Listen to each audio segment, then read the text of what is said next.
Good afternoon. Welcome again to Island African School. I'm your host, Leonard Tim.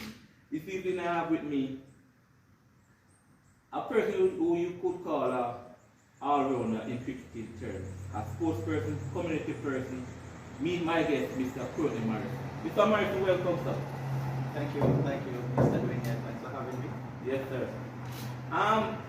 We are going to talk about 3 areas of your life.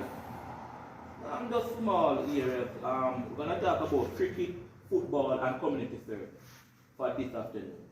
So, tell me about your early years in cricket. How did you get started? Sorry, in sports overall, how did you get started? Well, coming out of Jamaica, many can say that sports is like a lifestyle, So as early as primary school, I started playing cricket. It wasn't a passion of mine, but yes. So coming out of Jamaica, cricket, sport in general, is like a lifestyle for many of us. We had nothing else to do in our off time. So after school or during school, I did not really play as a part of any league for my school, but it was a part of the curriculum. PE, we had to play cricket. We kind of hide away from the game a lot of times, but the teacher would find us, and he said that if you don't play today, then you will be penalized. So we had no choice but to participate, and that's where I started off. So you started from school then? From school.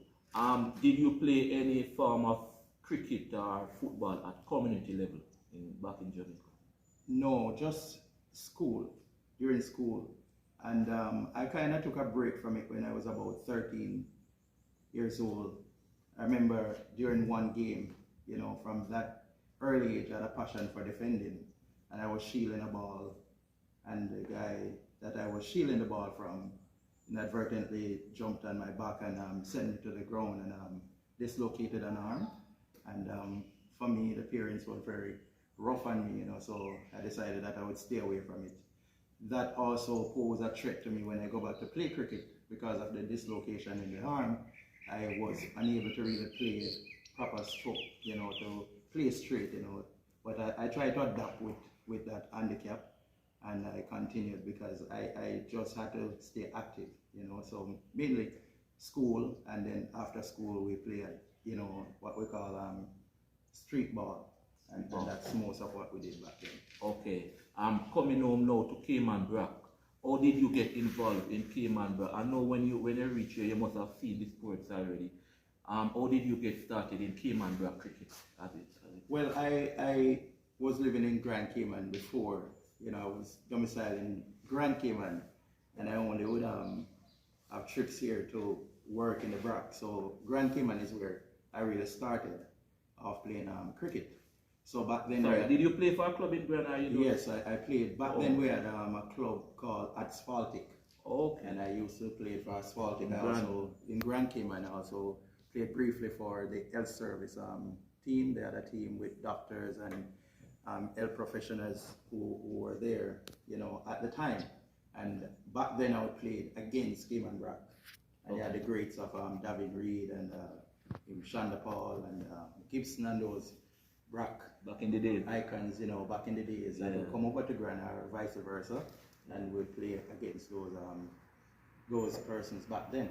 Okay.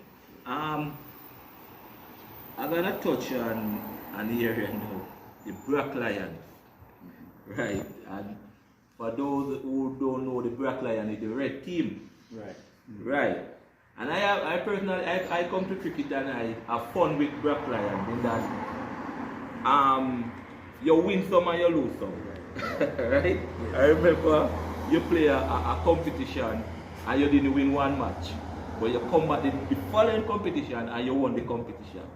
Tell me about Brack Lion, the setup. You are the captain. Tell me about that team. What to expect? The vice versa and so on. Sometimes you have some little niggling quarrel amongst teams. Not really quarrel, but disagreement. Tell me about Brack Lion. Well, Brack Lions team, it's a team, with different personalities, and at the end of the day, it's just a passion for me, you know, on Sundays to come out to play, and in particular to play for Black Lions.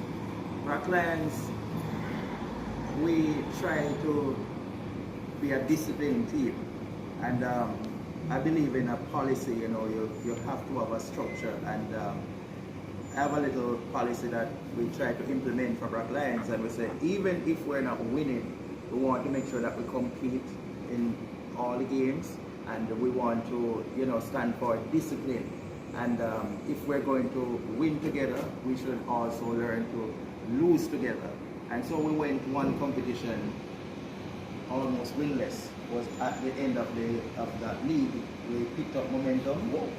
You were winless. Did it cause any disruption in the team? Were you being blamed as the captain? And what happened what changes you made to come back to win the next competition? Well, you are going to have things in any event, whether you hear it, whether it is behind the scene or so on, but it's how you deal with it, because you have to understand in life that criticism is a must.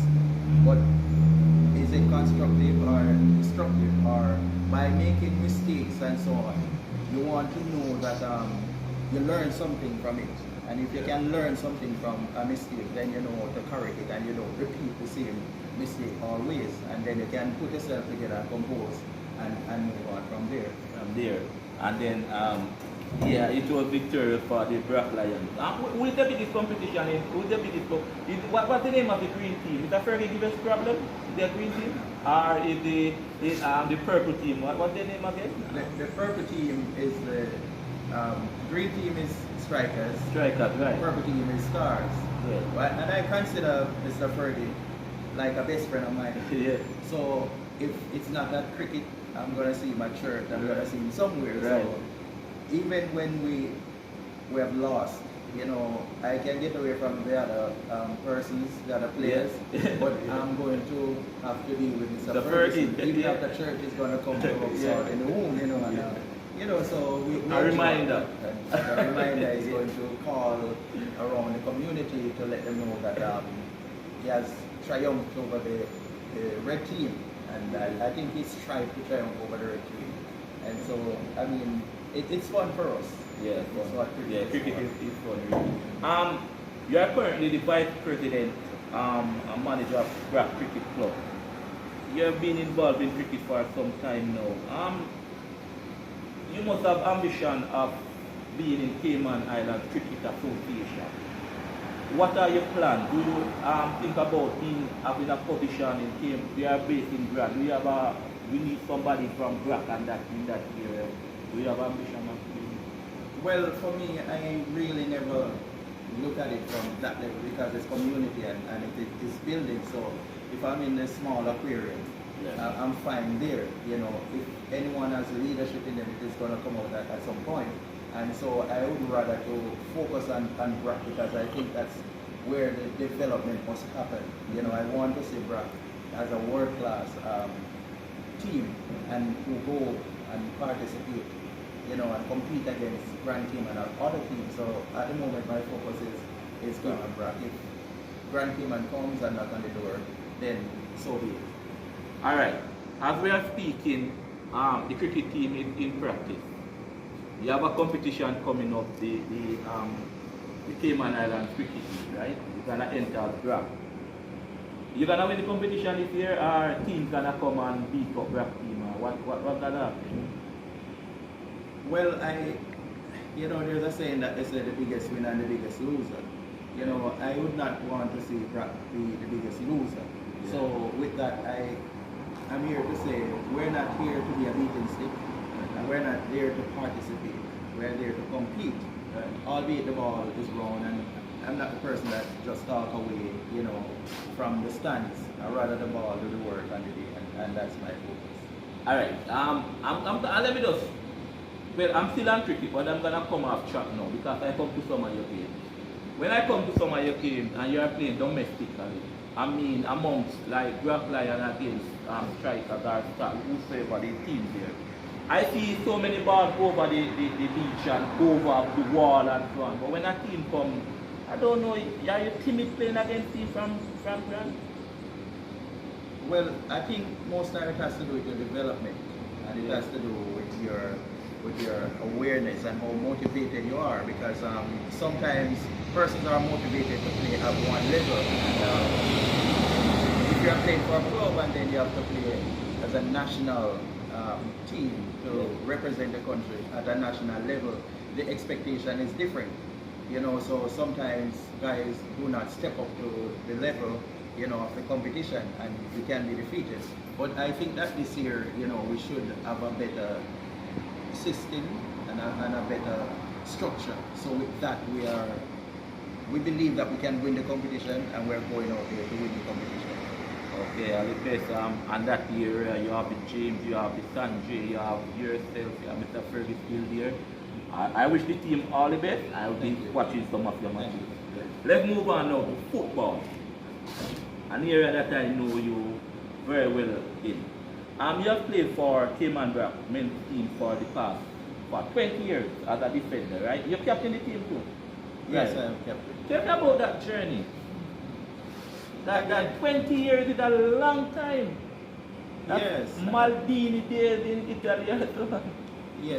Yes, it indeed is a very long time, and you know, it is good that you can stop and you can look back over your life and see what you have done, you know, and see how you have impacted the lives of others, you know, in a positive way, you know. And Cayman Brack, I just love living and, you know, having fun in Cayman Brack.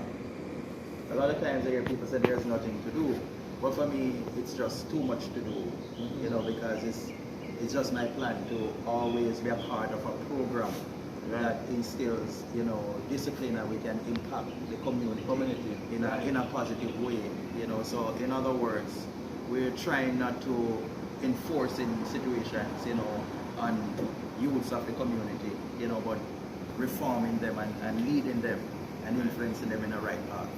Did you win, did the team at any time that you're involved in for the past, for 20 years, did you win the league, did you win any cup, did you go to finals or anything?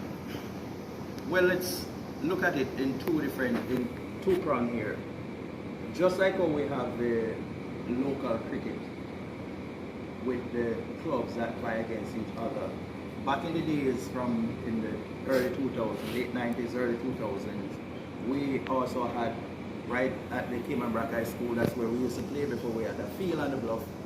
We had, you know, 4 and 5 teams that compete, you know, for a cup, you know, namely we had the Kirkconnell. No, I mean, sorry, we're gonna get back there. I mean, the team, the Cayman Brack team that you represent, playing against teams from Grand, did your team win any trophy at all or been to the final? Well, I think back in the early 90s, I wasn't playing much then, and that time they won the league. They win, no. Yeah, right. But we have advanced to, you know, maybe 3rd or 2nd place in various competitions, looking back over time, you know, of the various teams under the different coaches that we have played. Okay, you make a contribution. You were saying something about the domestic league now, the league playing here, playing at the school before you went up on the bluff. You have teams, Reggae Boys, the Cayman Brack Reggae Boys. I remember your team. You can go before, but I remember when I came, I remember Perfect. Right. And Perfect usually playing the league and won. I remember they won the competition over 2 times since or so on. Tell me about that. Yes. So before we get to Perfect, we had the Reggae Boys. Okay. And so we had the Reggae Boys, that the more elite players from Jamaica, you know, would be a part of the Reggae Boys unit. And then now the second tier would have been One Love. Oh, so we had 2 Jamaica teams, and then we had a Cayman Brack team, and we'd have an Honduras team, and then another team that is made up out of maybe Fire or somewhere, you know. But it's always a stiff competition with Reggae Boys and Latinos. You know, that's where the highest level of competition would be, you know, and when we show up to play, we really have to turn up our games, especially when we're playing against Latinos, you know, because they're very, very competitive too, you know. So going back over the years, yes, some we won and some we lost, but at the end of the day, you know, we had good competition, and we had, you know, lots of spectators who would be out here. Sometimes we had no lights, and other times we had lights, but I mean, they look forward to these games and they would come out and play. And so when we moved on from the Reggae Boys, it was that, you know, some of our players started to transition to Grand Cayman. So the remnant of the Reggae Boys, I organized the remnant and call it the Perfect by sponsoring it under one of my companies. Right. And from there, we'll go on to win many trophies, you know, and remain competitive, and until we decided to call it a day. I'm gonna go back to the Cayman Brac football team. You're seeing the present team now, and I don't want you to go down any road, but what's the difference in your days compared to now? With this team, this present team and your team back in the days, that I believe your team had been involved like people like Charles and yeah. Yes, I think it's just the evolution, you know, with everything that we're seeing in the world today. It caused us to make adjustment. Yeah, we have to adapt to new changes and so on. And we look at evolution. Our team back then, we basically, our main focus was coming out in the community and representing. Today, the youths have a lot more on their hand, you know, from when it comes to entertainment, you know, the games that they play and so on. So their focus is not solely just for the sport, you know, so it was a way of life for us more than it is for today, in today's day. Technology. So as we say, with the implementation of, you know, many different systems through technology, you know, you're not going to have the same passion, and that's what the difference with our days and today. And as I'm interviewing you, I get something that you keep mentioning Cayman Brac, the community, and I see that passion and that love that you have. I'm gonna talk to you now about community involvement. I know you wear many hats, right? I'm not gonna even try to go down here, but I want to talk to you about SASI, a sport association of the Sister Island. How was that come about? And you're a member, you're a founder, you are actually the I was here with the inception. Right. And then you are now the vice president. And correct. You have seen so many things, and was the objective, is the objective being met now? Seeing so many sports around with that? Well, for now I don't know objectively, but I know that over time we have accomplished a lot. Yeah. You know, and it was the way that how we view sports at the time, and where we want to take him and Brad. Yeah. And not privy to most of what happened at the, you know, political level at the time. We did not know how Parliament worked and how Cabinet planned the budget and things like that. Right. But year after year, we would find that some sports would have an overabundance of funds and some had none. You know, so we looked into that and decided that there must be a way to work things out. And I think one of the then Minister of Parliament explained to us that if you submit a budget for any sport discipline and it exceeds 10,000 per se, let's use that figure, Right. then it has to go to Parliament. Okay. But if it is within that amount, so then we look at it and we say, well, football might need 50,000, cricket might need 5,000, netball might need 2,000. So we formed the umbrella group. And with that now, no sport would apply for any fund exceeding $10,000. so that it would not be subject to high level of scrutiny. But then the SASI group now would be able to manage and dispense that funds now, still knowing that football is going to need 40,000-50,000. Right, we kind of use that approach, to plan and to budget for all the sports in order to get everyone more disciplines involved.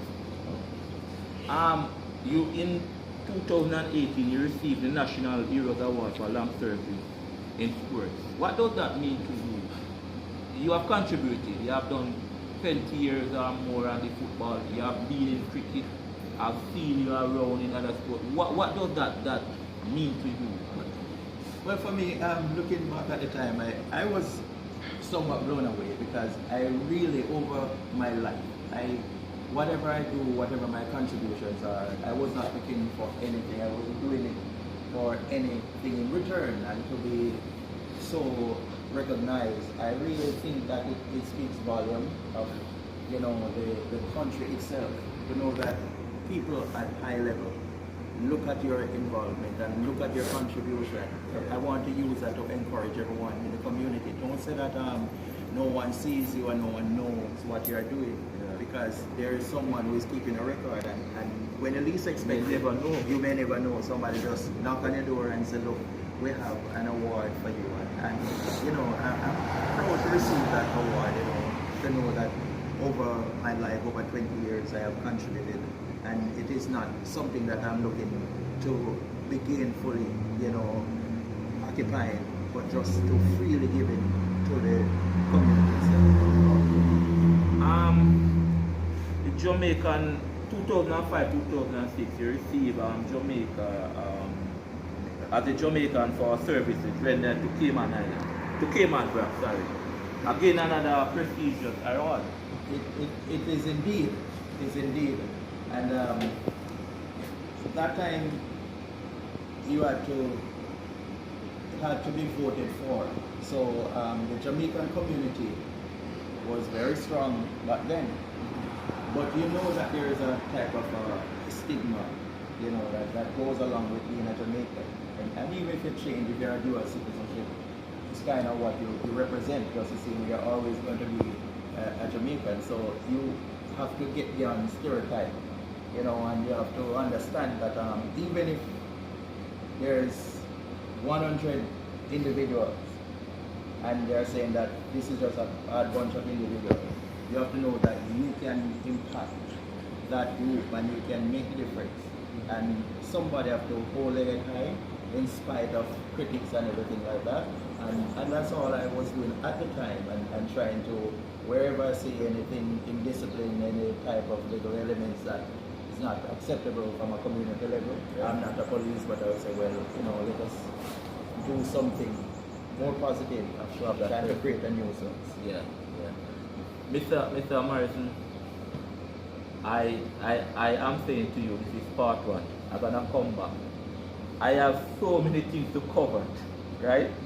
But for more than one reason, we're gonna just stop here for today.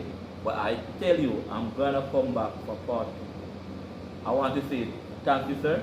All right, thank you. It's my pleasure to come on. Yeah. By the time you're ready, just say the word. And thank you. All right. Thanks. Again, this is Island Up in Sport. Today we are at cricket. Yes, cricket. With Mr. Courtney Morrison. We have learned so many things. I want to thank you for watching, and I want to implore you to please like, share, and subscribe. Let's keep this channel going. We are in Cayman Group once again. You may never know where we are coming from. It can be Honduras, it can be Jamaica. Thank you for watching.